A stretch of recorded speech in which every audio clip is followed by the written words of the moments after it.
So you have called Trump, our president, a dictator in waiting and a threat to our democracy. Um, how do we, as Andy was just saying, obviously voting, but I agree with you. I am frightened right now. I am really scared right now. You know, Ellen, we've had presidents that were elected who certainly they weren't my guy, but in times of crisis in my lifetime, we've seen our leader take to the sacred podium and reassure America. We've seen leaders take to the podium and unify the United States of America. We've seen leaders take to the podium and heal and assure America that action will be taken to correct the wrongs. This president is incapable. He's incapable of doing it. He's incapable of unifying. He's incapable of showing empathy. He's incapable of understanding what happened to George Floyd. And so I've gotten to a point, Ellen, where he's irrelevant other than to watch him because he's right. He is dangerous. And I said it before and I'll say it again. He is dangerous.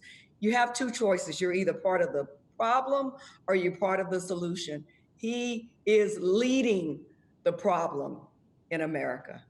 I agree with you. I think that it has gotten to be such a divisive country, and there's more anger and hate now than ever.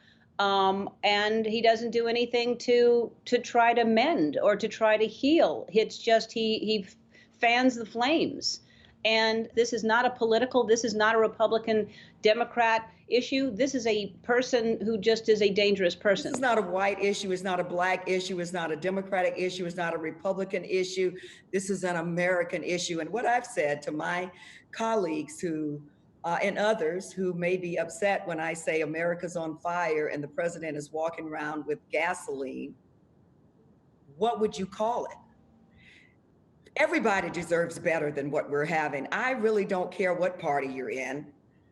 Everybody deserves better. There is a complete absence of leadership in the White House. And when he rears his ugly head, he is there to stoke the fires. Racism, it's as I said, the ghost in the room, and we have a president who continues to divide when America is grieving and hurting and needs a uniter in chief, a consoler in chief. He's incapable of doing that. And if people don't like me saying that, I want them to point me to an example when the president unified us or was the consoler in chief or tried to unite us and not divide us. I want you to be our next vice president. Yeah, that's the good news. The good news is you may be our next vice president. What would that mean to be the first Black female vice president? I mean, you're on the short list right now that Biden may pick you. Ellen, look, and I'm sure you know my story. I grew up in the South. I'm the daughter of a maid and a janitor. I've worked hard for everything that I've been able to get, serving as a social worker, career law enforcement officer, the police chief, and now a member of Congress. My parents, the maid and janitor, saw me sworn in as the chief of police. They would be beside themselves if they could see me in Congress.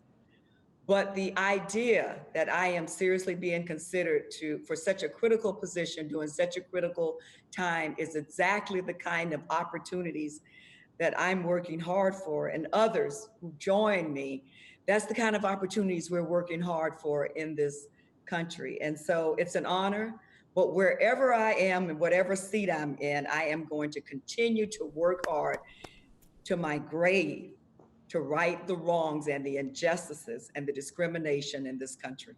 Well, you are doing that. You are a very powerful woman, and I admire you.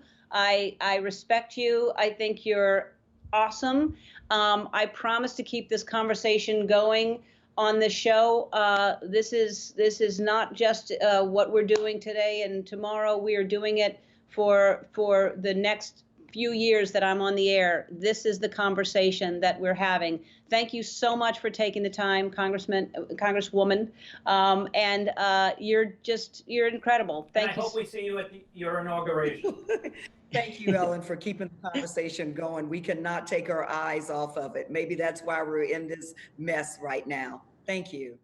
Hi, I'm Andy. Ellen asked me to remind you to subscribe to her channel so you can see more awesome videos, like videos of me getting scared or saying embarrassing things, like ball peen hammer, and also some videos of Ellen and other celebrities, if you're into that sort of thing. Oh! God!